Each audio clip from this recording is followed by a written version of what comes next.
Hi, this is Anita from Anita Louise Art. Today I want to talk a little bit about the Renaissance. And if you've been listening to any of my podcasts, you would know that I love the Renaissance. When many people think about the Renaissance, they think about it as just one period of art. But the truth is that the Renaissance was divided up into several different periods. And today I want to talk a little bit about the early Renaissance versus the high Renaissance. Because really there is a division between the early and the high Renaissance in art. The early Renaissance was known to start from the early 1400s to about 1495. It flourished and it started in Florence, Italy. Florence, Italy at the time was considered to be the capital culture of Europe and of the Italian Renaissance art movement. There were some characteristics which made that Renaissance art was a period of change for art in the world, and one of it was that it focused on realism. The early Renaissance was when the artists started to focus on the realism in their art and in their paintings. The human ideal became very important to them. Things like the human form. It became very important for them to show that the form was actually anatomically correct. They also included new ideals at the time, which was things like self-reliance, civic virtue, along with the belief that the ordinary people were unique, they had dignity, and there was a value for human life, which hadn't been seen in Europe before. Naturalism in art was also very important. It became very important that the human figures were depicted, as I said before, like in anatomical realism, and that nature was important. Looking to nature was important, and making it look as real as possible.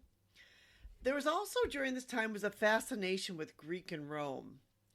The entire Renaissance era saw this renewal of this fascination with Greek and Rome antiquity.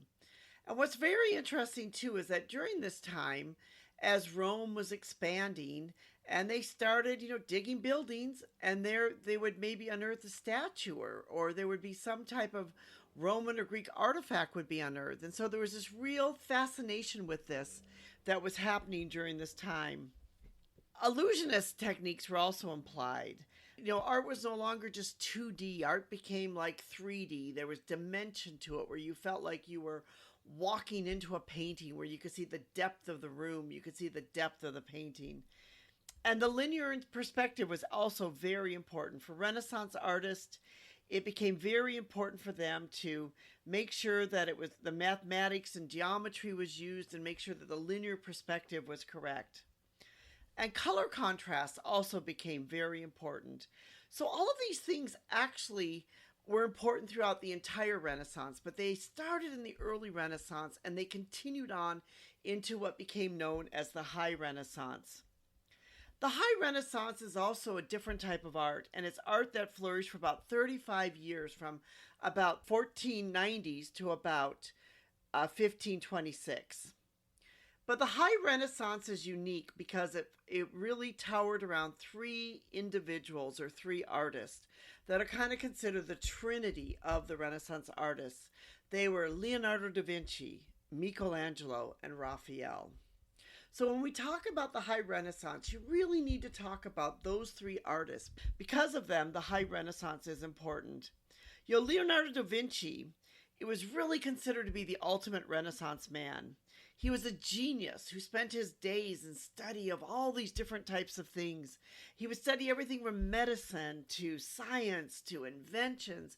He himself was known to dissect at least 30 different cadavers.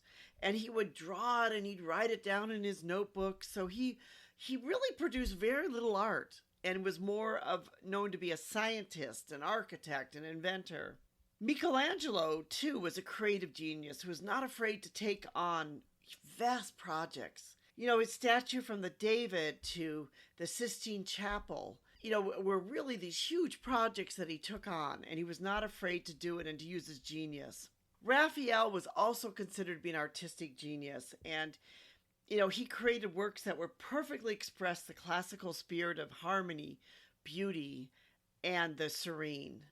So he really was another great artist. The tragic thing about Raphael, though, is that he died at a very young age. So I kind of feel like he never really quite was able to get to his full potential. And if maybe he wouldn't have died so young, we maybe would have seen more great works by Raphael. These three artists influenced the High Renaissance, and they became the central figures of the High Renaissance. And also during the High Renaissance, religious art became extremely important. That was because there were many religious commissions. So when you look at the Renaissance, you need to really look at these three artists and look at between the early Renaissance and this High Renaissance that towered around these three important men. If you're interested to learn more, we have a blog that we've written, which is called Early Renaissance versus High Renaissance, and we explain in there more and we show more of the art and some more of the details. We hope you've enjoyed our video, and if you've enjoyed this video, take some time and subscribe to our YouTube channel. We'd love to be able to hear from you, and we'd love to have you become part of our community. Thank you so much for listening.